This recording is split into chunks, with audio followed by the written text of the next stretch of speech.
Today's video, I am going to find out who is my best wingman. I am going to categorize my friends into 5 different categories which are God tier, top tier, above average, potential and liability based on how good they are as a wingman. So let's find out. अच्छा, तो सबसे पहले start करते हैं ये बता के कि विंगमैन क्या होता है। विंगमैन इज़ अ पर्सन, अगर मैं कभी कहीं बाहर गया हूँ, किसी पब्लिक प्लेस में हूँ और मैं अपने फ्रेंड्स के साथ हूँ और if there is someone I am interested into, तो कौन इंसान जो मुझे उससे इंट्रोड्यूस करवा सकता है या फिर मेरी उससे बात करवा सकता है। So in this video I am going to find out कि who could be my best wingman out of my friends. तो सबसे पहले स्टार्ट करते हैं लवीना से, ठीक है। तो लवीना को मैं स्ट्रेट अप रखूँगा लायबिलिटी वाली कैटेगरी में, क्योंकि लवीना को अगर मैं कभी कुछ बोलूँ कि बहन मुझे ये बंदी पसंद है, क्या तू मेरी इससे बात करवा सकती है या फिर मुझे इसे इंट्रोड्यूस करवा सकती है, तो वो स्ट्रेट अप मुझे बहाने देने लग जाएगी कि नहीं ये बंदी तेरे लिए सही नहीं है, ये ऐसी है, ये वैसी है, वैसी है। तो मैं, और लवीना थोड़ी सी इंट्रोवर्टेड टाइप की भी है, तो मैं स्ट्रेट अप लवीना को रखूँगा लायबिलिटी वाली कैटेगरी में। तो नेक्स्ट अप इज़ दिनेश। देखो, दिनेश के बारे में बात करें ना, दिनेश बहुत बढ़िया बंदा है और बहुत हरामी भी है, ठीक है। लेकिन दिनेश को थोड़े से स्किल इश्यूज़ है पता, और थोड़ा सा उसको पब्लिक कॉन्फिडेंस नहीं है। मतलब अगर भीड़ में कभी कहीं जाएंगे ना और कहीं लड़कियां होंगी तो वो बात नहीं कर पाता है ओपनली। तो दिनेश को मैं रखूँगा पोटेंशियल कैटेगरी में, क्योंकि दिनेश दिखता अच्छा है, बॉडी अच्छी है, फिजिक अच्छी है बंदे की, आदमी बहुत अच्छा है, लेकिन थोड़ा सा स्किल इश्यू की वजह से रह जाता है। अगर उस पर वो वर्क करेगा अपने कॉन्फिडेंस पे, तो दिनेश बहुत ही अच्छा एक विंगमैन बन सकता है। तो मैं उसको रखूँगा पोटेंशियल कैटेगरी में। Okay, so next up is someone जिसको मैं 11 साल से जानता हूँ। 8th क्लास में मेरी उससे दोस्ती हुई थी और आज भी 11 साल होने के बाद भी जैसा मैं उस बंदे से फर्स्ट डे मिला था, मेरी उससे फ्रेंडशिप आज तक वैसी है और या फिर इम्प्रूव ही हुई है बहुत ज़्यादा ओवर द ईयर्स। तो येस, आप लोगों ने गेस कर लिया होगा, मैं अंकुर के बारे में बात कर रहा हूँ, ठीक है। तो अंकुर को अगर मैं कैटेगरी में रखना चाहूँ तो क्योंकि मेरे को ओवर द टाइम कभी भी कोई लड़की पसंद आई है या मेरी किसी से बात हो रही है या फिर मुझे किसी जो मुझे पसंद है जिसको मैं अप्रोच करना चाहता हूँ, तो उसमें हमेशा से अंकुर ने मेरी हेल्प करी है। तो just for the sake of 11 years of legacy, Ankur को मैं रखूँगा गॉड टियर में विदाउट अ डाउट। तो अब मैं बात करने वाला हूँ मेरे बिल्कुल ही फेवरेट पर्सन के बारे में, जो कि है अनमोल। यस, अनमोल एक ऐसी लड़की है जो लाइफ के हर मोमेंट पे, अच्छा हो या बुरा, मेरे साथ रही है। और अगर मैं बोलूँ कि जितने भी मेरे फ्रेंड्स हैं, मेरा सबसे ज़्यादा ध्यान कौन रखता है, तो मैं बिल्कुल ही अनमोल का नाम लूँगा। एंड विंगमैन वाली कैटेगरी के अगर बात करें तो मैं उसको रखना चाहूँगा टॉप टियर में।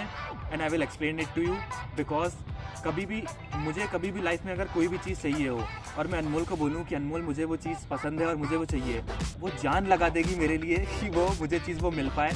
और एक ऐसा सिनेरियो भी हुआ है कि मुझे कोई पसंद आया है और मैंने अनमोल को बताया है कि अनमोल ऐसा सीन है, और अनमोल ने पूरे 100% एफर्ट्स लगाए हैं सिर्फ मेरे लिए कि मेरी उससे बात अच्छे से हो पाए या फिर कुछ अच्छा कनेक्शन फॉर्म हो पाए। So respecting her efforts and everything, मैं उसको रखना चाहूँगा टॉप कैटेगरी में। ओके, तो अब बात करते हैं हमारे ग्रुप के जान की, जो कि है कवलीन, ठीक है। Kavleen is one of the sweetest person I know. Kavleen मेरे साथ स्कूल से साथ में है, लेकिन आफ्टर स्कूल मेरी जो उससे फ्रेंडशिप हुई है वो बहुत ही अच्छी हुई है। मतलब हमारा जो बॉन्ड है स्कूल के बाद बहुत ही ज़्यादा स्ट्रॉन्ग हुआ है और लास्ट कुछ 1-2 ईयर्स में तो बहुत ही ज़्यादा। लेकिन कवलीन बहुत ही ज़्यादा शाय पर्सन है और बहुत ही ज़्यादा इंट्रोवर्टेड टाइप की है। मतलब जो साथ में फ्रेंड सर्कल में 4-5 लोग हैं तो उनके सामने बहुत घुल मिल के रहती है, लेकिन अगर ऐसे बात करें पब्लिक इंटरेक्शन वगैरह की तो थोड़ी सी शाय है उसमें। तो अगर मैं उससे बोलूँ कि कवलीन मुझे कोई पसंद आ रहा है या मेरा ऐसा कुछ, तो वो स्ट्रेट अप नो बोल देगी या फिर वो मेरा विंगमैन वाला रोल को फुलफिल नहीं कर पाएगी, तो मुझे खुद ही कुछ करना पड़ेगा। तो just for the sake of that मैं उसको रखूँगा लायबिलिटी वाली कैटेगरी में। ओके, तो सबका एक ऐसा दोस्त होता है ना जो खुद तो कुछ नहीं करता है, लेकिन अगर आप उसको कुछ करने बोलोगे तो वो आपके लिए कभी भी कोई चीज़ मना नहीं करेगा। तो वैसा मेरा एक दोस्त है सारिम। तो सारिम एक ऐसा बंदा है, अगर उसको मैं कहूँगा कि भाई ऐसा कुछ है, ऐसा सीन है, तो क्या तू मेरी हेल्प करेगा, तो वो कभी उस चीज़ से बैकआउट नहीं करेगा। और बहुत लोगों को मालूम नहीं है, सबको लगता है सारिम बहुत शरीफ आदमी है, तो ऐसा बिल्कुल नहीं है। सारिम बहुत ही ज़्यादा खिलाड़ी आदमी है। तो इस चीज़ को कंसिडर करते हुए मैं सारिम को रखूँगा अबव एवरेज कैटेगरी में। ओके, तो अब मैं उस पर्सन के बारे में बात करूंगा जो हमारे ग्रुप में मेरे ही जितनी क्रेजी है और मेरे ही जैसी एनर्जी लेवल कैरी करती है। तो yes, I am talking about Tanishka. Tanshu 5th class से मुझे राखी बांध रही है। मतलब अंकुर मेरा 11 साल से दोस्त है 8th क्लास से, लेकिन ये मेरे को 5th क्लास से राखी बांध रही है। मतलब सोच के देखो, 14-15 साल बहुत होता है यार। तनिष्का एक ऐसी पर्सन है जो इतनी हरामी जितना मैं हूँ, ठीक है। तो विदाउट अ डाउट तनिष्का को मैं टॉप टियर में रखूँगा, क्योंकि कभी पब्लिक कोई ऐसा सिचुएशन आई या फिर हम लोग पब्लिक सिनेरियो में ऐसा हुआ, अगर मैंने तनिष्का को बोला कि बहन ये बंदी है, तो मैं कुछ बोलना भी नहीं पड़ेगा, मुझे खींच के लेके सीधे वो चली जाएगी और सीधा इंट्रोडक्शन करवा देगी और सब कुछ हो जाएगा। तो Tanishka straight up top tier. Okay, तो अब मैं उस इंसान के बारे में बात करने वाला हूँ जिसके बिना मेरा जीवन चल ही नहीं सकता है, इट्स इम्पॉसिबल, जिसके बिना मैं सर्वाइव ही नहीं कर सकता हूँ, और जिसकी मैं बात कर रहा हूँ, she is miss Sunidhi. Okay, तो ये एक ऐसी इंसान है जो मेरे लिए मेरे लाइफ के वर्स्ट में she has been there for me, ठीक है। और अप अंटिल दिस पॉइंट मुझे कभी भी कोई प्रॉब्लम होती है, मुझे कोई भी इशू आता है या फिर मेरा एक कोई ख़राब दिन जाता है, तो she is the person I go up to, ठीक है।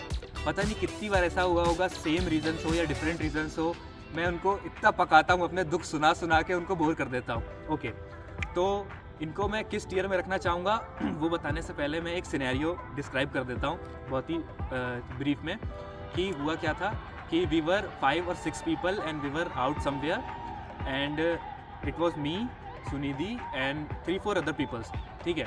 तो हुआ क्या कि जिस बंदी से मुझे बात करनी थी, मैंने उन्हें बताया नहीं था कि ये बंदी है जिससे मेरी बात चल रही है, या फिर I am trying to approach to her, and somehow she read the situation, I don't know how. मेरा उनसे इतना अच्छा बॉन्ड है कि मैं उनसे कुछ ना भी बोलूँ ना, वो समझ जाती है कि मुझे क्या बोलना है, ठीक है।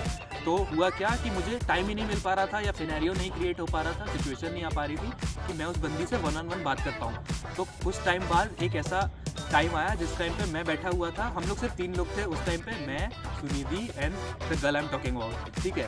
तो she somehow understood that I want to talk to her and she stood up and she went away and told me कि बात करो तुम लोग। और वो इतना मस्त सीन था मेरे लिए कि मैं उसको एक्सप्लेन ही नहीं कर सकता हूँ। So for that reason without a doubt, मतलब मेरे से कोई नींद में भी पूछ ले तो मैं इनको रखूँगा गॉड टियर में। Okay, so that's it from my side guys. Thank you so much for watching. And जितने भी लोग हैं इस वीडियो में जिनको मैंने कैटेगराइज किया है डिफरेंट टीयर्स, तो मुझे कमेंट करके बताना कि if you guys approve this my category और नॉट, ठीक है। कि जितने भी लोगों ने देखा है बताना कि अगर आपको लगता है कि मैंने आपको गलत कैटेगरी में रखा है, तो please do comment down and tell me if you agree with my thoughts और नॉट, ठीक है। और अगर मैं चाहूँ बताना कि who is the winner according to me, तो ऑब्वियसली मैं किसी एक का नाम नहीं लेने वाला हूँ, क्योंकि मुझे दूसरे से मार नहीं खानी है बिल्कुल भी, ठीक है। तो Sunidhi and Ankur are my top 2 contenders for my best wingman. So I would like to thank Yash, क्योंकि यश ने मेरी वीडियो शूट करवाई। यश के साथ आया था मैं, यश की भी वीडियो शूट करनी थी, तो उसका सेगमेंट मैंने शूट कर दिया। और यश को मैंने बोला इधर आ जाओ यहाँ पे, कि भाई मेरी वीडियो एक शूट करवा दे, छोटा सेगमेंट था। और एक बहुत ही अच्छी इन्फॉर्मेशन मैं आपको ये देना चाहता था कि मैं सोच रहा हूँ इसका पार्ट 2 बनाऊँ। ये वाला जो पार्ट था, मेरे सारे स्कूल फ्रेंड्स, जो मेरा क्लोज ग्रुप है, मैंने उसके उन लोगों के लिए ही बनाया था। तो इफ़ यू गाइज वांट, और कोई भी जो भी वीडियो देख रहा है बोले भाई मेरा नाम क्यों नहीं लिया है वीडियो में, तो बुरा मत मानना, मैं सोच रहा हूँ इसका एक सेकंड पार्ट बना देता हूँ।